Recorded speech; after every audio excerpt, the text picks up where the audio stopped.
Welcome to Real Estate Investment Management Brokerage Development LLC, installing toilets and DWV fittings, drain waste vent. So we just installed this toilet. I love this toilet. This is my favorite toilet. It's called the Toto toilet. And I love it because it flushes really well. So while the walls are open, I wanted to show you some features of this toilet in the plumbing. So you're going to need a water supply. Now these are shark bite fittings right here. A lot of plumbers say they don't like them. I love them. They're easy to put on. When you have to correct them, you can reuse them. Some plumbers claim they leak a lot. I've never had that problem. Now this is a mounting bracket. So you could mount the water supply on before sheetrocking. And notice this is a shark bite fitting for the water supply from the toilet to the water supply in the wall. And notice with the shark bite, I use a depth gauge to find out the depth it should be, and I mark with a Sharpie marker there and another one. So when I push this shark bite fitting in, I know I've achieved the depth I need. Now this feature is a water supply shutoff. I'm going to leave it off for a moment, and then we're going to turn it on to see the excitement of the toilet working for the first time.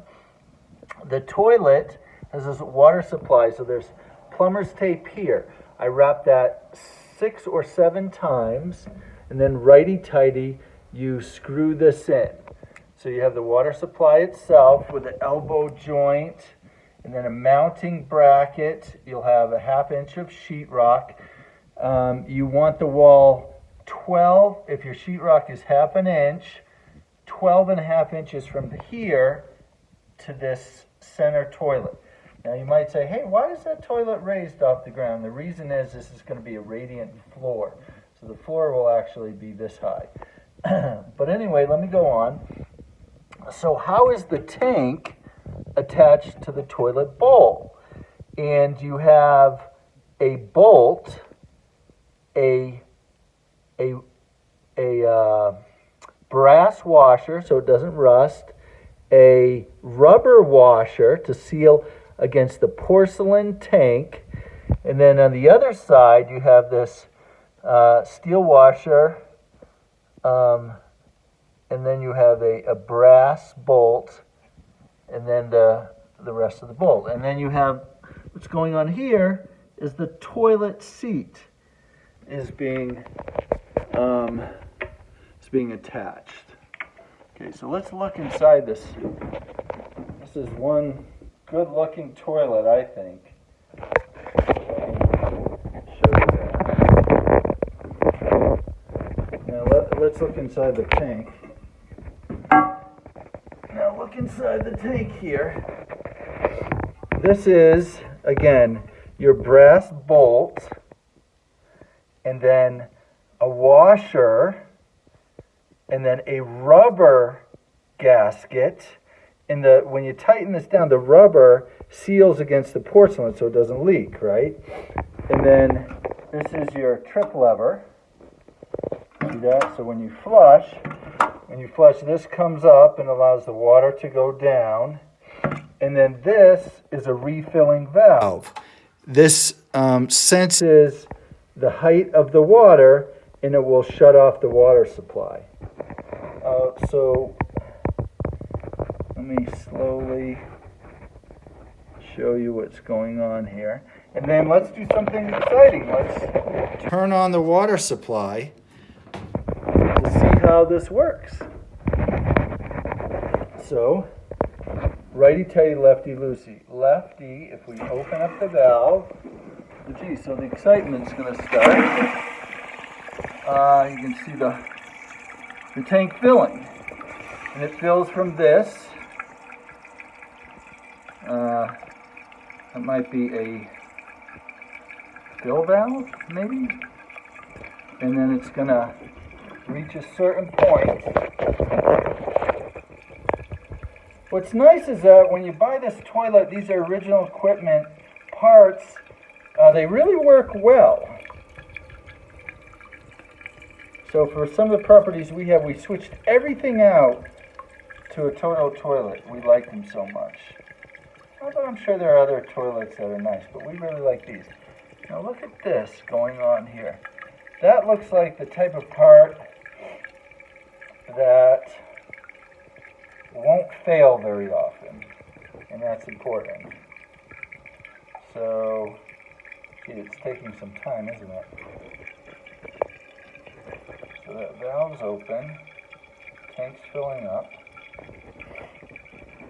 And while that's filling up, I'm going to show you some other things. So besides the toilet here, how do you set the toilet from the toilet onto the waste pipe? And the answer is there's a wax gasket that you put right under here, and you seal the toilet itself to the wax gasket and to the waste pipe, the drain waste pipe below. So now, let's see, let me show you. We've filled that up, and this toilet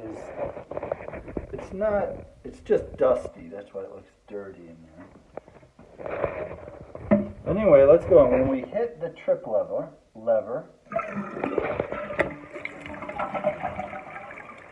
we get a good flush, and it refills. Now what's neat is, you notice it didn't flush all the water out fully. I guess unless I hold this trip lever down, that gives me more of a flush, and then it will fill. So while I'm here, I'll show you there'll be a vanity sink. So this is the waste for the vanity sink, and then in case that gets clogged, there's a clean out above, not below, above. So if there's clogged water here, and we want to release the clog, if we had a clean out below, all the water would spill out, and we don't like that. So the clean out's above, and then water supply here. A lot of times you like your water supply to the left and right of the waste valve, but sometimes it's just not possible or practical. So let me end this video with a nice picture of the toilet. So that's plumbing, installing a toilet, and some features of a toilet install. We hope this helps you install a toilet and troubleshoot one if you have problems. Thank you.